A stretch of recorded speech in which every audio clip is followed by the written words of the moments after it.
following some developing news right now where firefighters are battling a couple of fires.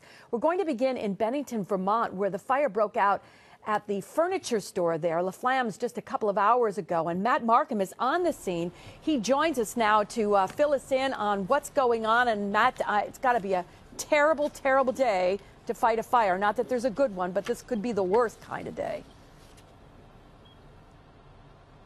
Liz, there are close to 100 firefighters here from 3 states right now. There are still hot spots at LaFlammes Furniture. You could probably see one of them sticking out right from the corner of that building. For reference, we're on 67A. That's the road that kind of goes from downtown Bennington up to the bypass and back over into New York. When we had gotten here this morning, the temperature on my phone read -4, and I'm listening to Nick before the show saying that between North Adams and Rutland, the wind chills were anywhere between -20 and -26. When you got here, you could see the water that the fire crews were using to put out the fire that might have been spraying back on them, sticking to their turnout gear, actually crystallizing and staying on it. And I don't know if you can see anything from the big ladder that's over the building right now, but there are icicles hanging down from that. A lot of the firefighters are able to go into the American Legion, which is next door. Price Chopper brought down some bagels, they told us. They've been able to get in there and get warm.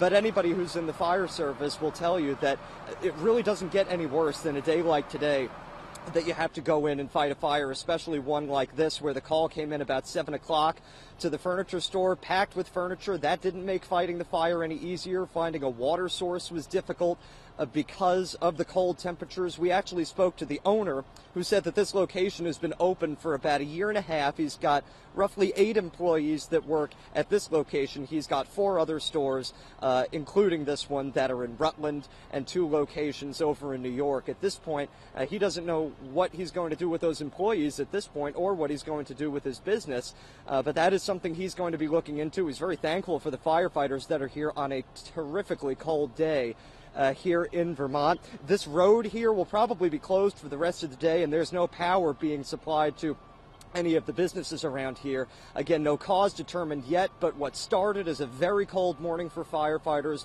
will likely continue into a cold afternoon as they work to knock this building down and knock out the hot spots that you can see very much still exist at this store on Route 67A in Bennington. We'll be here to update you on what happens, and of course at 5 o'clock bring you the story of how these firefighters stayed warm, or at least fought through the cold to fight this fire. Reporting in Bennington now, Matt Markham, CBS 6 News.